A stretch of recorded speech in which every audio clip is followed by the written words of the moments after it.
আমরা তো ইলেকশন কমিশনের কাছে, রাজ্যের কাছে তো এই দাবি করছি যে ঝঞ্ঝাট মেটাও, ঝামেলা কমাও, আমাদের অধিকার দাও।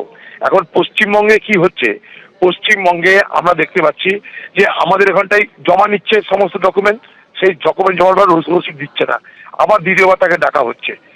আমি একটা কথা সাজেশন দেবো পশ্চিমবঙ্গ সরকারকে, তোমরা যেমন দুয়ারে দুয়ারে সরকার করতে পারো, দুয়ারে সরকারের নামে প্রচার করতে পারো, সেরকম দুয়ারে এসআইআর নিয়ে যাও না, দুয়ারে তুমি ডিসক্রিপেন্সি ঝামেলা মেটাও না।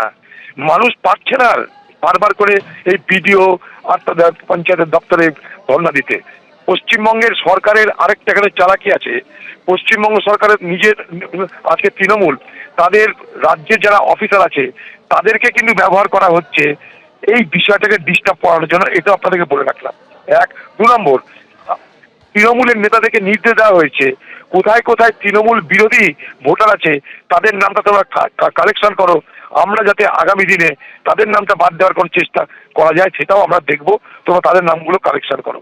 এই এসআইআর প্রক্রিয়া নিয়ে সুপ্রিম কোর্টের একদিকে যখন হস্তক্ষেপ, তখন বাংলায় কিন্তু পশ্চিমবঙ্গ সরকারের পক্ষ থেকে সেখানে কিন্তু সহযোগিতার বদলে মানুষের সঙ্গে কিন্তু আরো অসহযোগিতা করা হচ্ছে, এটা আপনাকে বললাম। তাই আমাদের দাবি দুয়ারে যেমন সরকার, তেমনি দুয়ারে নিয়ে যাও এসআইআর। অনেক ধন্যবাদ অধীরদা আমাদের সঙ্গে কথা বলার জন্য। এইখানে আপনাদের সামনে রাখতে চাইবো, আজকে সুপ্রিম কোর্ট অত্যন্ত গুরুত্বপূর্ণ নির্দেশ দিচ্ছে, এসআইআর এর শুনানি পর্ব চলাকালীন কোথাও যেন হিংসা না ঘটে সেইটা রাজ্যকে দেখতে হবে। আর সেদিনই দিকে দিকে হিংসার ছবি দেখা যাচ্ছে। এসআইআর এর শুনানি পর্ব চলাকালীন রাজ্যের বিভিন্ন জায়গায় এই ছবি দেখা যাচ্ছে। আসানসোল থেকে শুরু করে পশ্চিম বর্ধমানের জামুরিয়া, হুগলি, মুর্শিদাবাদের লালবাগ থেকে দুর্গাপুর, কোথাও আবার পুলিশের সামনেই চলল তাণ্ডব।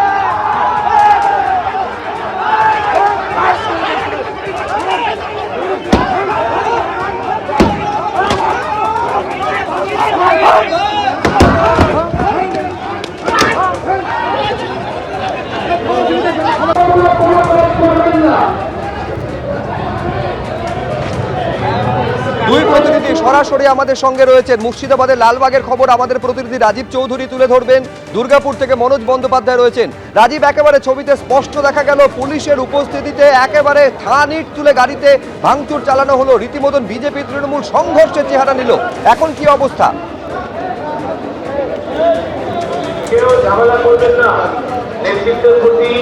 এখন এই মুহূর্তে উত্তেজনা রয়েছে এসডি অফিস চত্বরে, প্রচুর পুলিশ বাহিনী রয়েছে, তৃণমূল কর্মী সমর্থকরা তারা এখানে জমায়েত হয়ে রয়েছেন এবং এই বিজেপির যে জেলা সভাপতির যে গাড়ি, সেই গাড়িটি ভাঙচুর করা হয়েছে।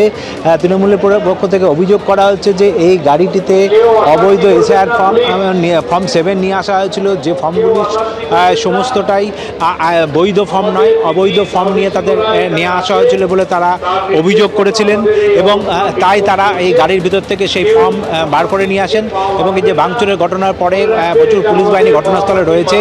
এখন এই মুহূর্তে যে এসডিও মহকুমা শাসকের দপ্তর চত্বরে তৃণমূল কর্মী সমর্থক যারা রয়েছেন তারা সমবেত হয়ে রয়েছেন।